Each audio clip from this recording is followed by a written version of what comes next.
Et on en parle avec Robert Montoury. Bonjour, vous êtes délégué syndical UNSA Police. Abel Boyer sur ce plateau, vous êtes président de la plateforme citoyenne Tous Uniques, Tous Unis. Et on va tout de suite rejoindre Frédéric Fernandez, notre envoyé spécial à Limoges. Que s'est-il passé, Frédéric, samedi soir, quand les deux jeunes ont voulu fuir un contrôle de police ? Eh bien écoutez, les choses ont commencé vers 22h50 lorsque les deux jeunes qui sont sur un scooter de type T-Max sont arrêtés à un feu rouge et refusent le contrôle d'identité que demandent les policiers de la BAC. À ce moment-là, le scooter démarre à toute vitesse, puis les policiers tentent de le rattraper, le perdent de vue à deux reprises. Il faut dire que le scooter grille de nombreux feux rouges, prend un rond-point même à contresens, et puis lorsque les policiers l'ont perdu de vue pour la seconde fois, ils aperçoivent au loin un panache de fumée, signe que l'accident vient de se produire. L'accident donc entre le scooter qui était en fuite mais aussi un véhicule. Ce véhicule qui lui s'est engagé sur le carrefour lorsque le feu était vert, mais le scooter lui s'est engagé alors que le feu était rouge. Le conducteur est décédé sur le coup, le conducteur du scooter. Il faut aussi ajouter que le passager lui est décédé des suites de ses blessures à l'hôpital. Ce qu'on peut également vous dire, c'est que des débordements ont eu lieu suite à cet accident et donc le maire a décidé de renforcer le dispositif de police. Je vous propose de l'écouter. Vous avez 130 policiers de plus de déployés, plus les roulements de policiers. Nous sommes en période de vacances, donc il est logique que nous ayons des policiers qui soient en vacances, que ce soit policiers municipaux ou policiers nationaux, qui seront complétés, qui sont la base du dispositif et qui seront complétés par ceux qui ont été envoyés en renfort, gendarmes mobiles et CRS 8, qui est spécialisé dans le maintien de l'ordre. Il faut également ajouter qu'aujourd'hui, deux enquêtes sont ouvertes, l'une pour refus d'obtempérer aggravé et l'autre pour homicide involontaire. Frédéric Fernandez avec Dorine Jarnias à Limoges. Robert Montoury, ce qui frappe dans ces affaires qui se répètent dans l'actualité, c'est l'âge des conducteurs, l'âge des passagers, l'âge des victimes dans ces revues d'obtempérer. Est-ce que vous aussi, vous constatez cette tendance dans votre travail au quotidien ?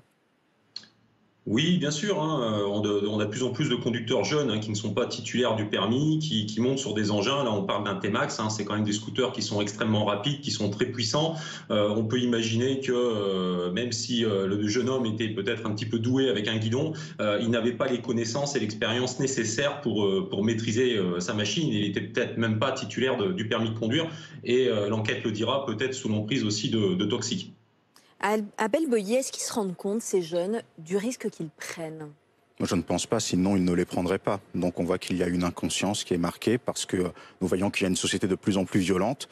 Les trafics de drogue malheureusement prolifèrent sur certains territoires et puis il y a l'attrait de l'argent facile, ce qui fait que vous avez malheureusement une part minoritaire, mais une part qui existe quand même, de ces jeunes qui tombent dans cette vie de délinquants parce qu'il ne faut pas avoir peur de mettre les mots. C'est aussi notre travail en tant que médiateur sur le terrain parce que nous sommes passionnés par la jeunesse, mais nous sommes passionnés par la réussite de leur citoyenneté. Justement, comment vous expliquez que ces jeunes-là, d'un coup, ils tombent dedans comme ça ? Quels sont les facteurs que vous avez identifiés ?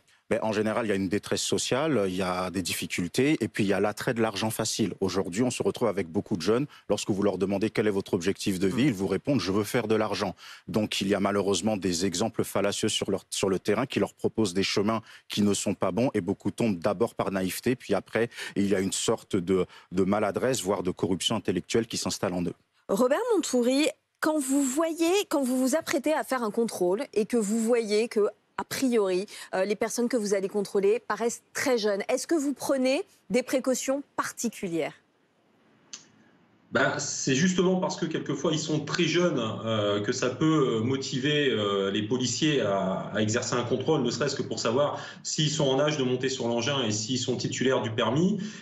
Évidemment, c'est ce que j'ai pu vous dire hier sur un refus d'obtempérer.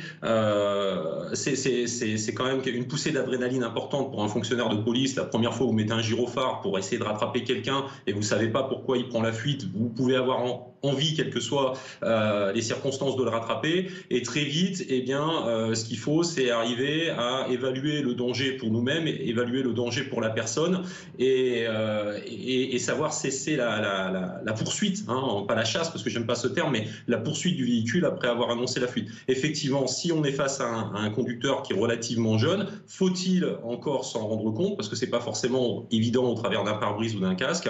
On peut considérer qu'il peut se mettre en danger encore plus facilement qu'un conducteur expérimenté. Abel Boilly, vous, c'est vrai que vous intervenez très régulièrement auprès des jeunes, notamment dans certains quartiers.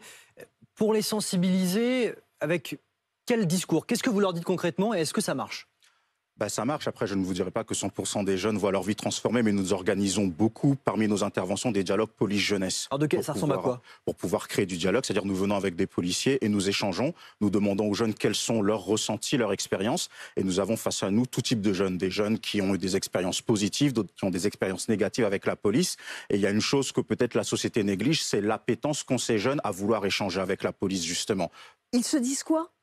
Justement, les jeunes peuvent exprimer ce qu'ils ressentent sur le terrain. Donc des fois, il y a des choses très véhémentes, mais nous voulons que ces jeunes parlent justement comme ils parlent entre eux, justement. C'est-à-dire qu'on n'hésite pas à leur permettre de dire même des mots grossiers, parce qu'on a besoin qu'ils puissent vider leur sac pour pouvoir aussi installer un climat de confiance. Ensuite, les policiers qui sont là pour corriger, sont là pour reconnaître lorsqu'il y a des choses à reconnaître et surtout leur faire comprendre qu'il ne faut pas avoir peur de la police et que le dialogue est possible sur le terrain. Robert Montury, c'est important, selon vous, ce dialogue? Oui, malheureusement, ça revient à chaque fois quand on parle d'accidentalité routière, on dit toujours que ça manque de prévention, mais ne serait-ce que de dire à ces jeunes qu'il ne suffit pas, il n'est pas nécessairement besoin d'avoir commis une infraction pour qu'un policier ait le droit de vous demander de vous arrêter et que vous ayez l'obligation de le faire. On entend souvent, moi j'ai rien fait, pourquoi tu m'arrêtes, tu m'embêtes? Non, la commission d'une infraction préalable n'est pas nécessaire. Voilà, il suffirait simplement aussi de leur expliquer ça, c'est le travail, c'est pour leur sécurité, c'est pour éviter qu'ils aient un accident ou qu'ils en commettent un, et c'est pas uniquement pour les empêcher de faire des tours en scooter dans le quartier. On est là pour la sécurité de tout le monde et on voit bien encore que sur cet accident, on a un père de famille et son enfant qui aurait pu succomber et être gravement blessé. La prévention plus que jamais. Merci Robert Montury d'avoir été avec nous. Merci aussi à vous, Abel Boilly, pour votre initiative.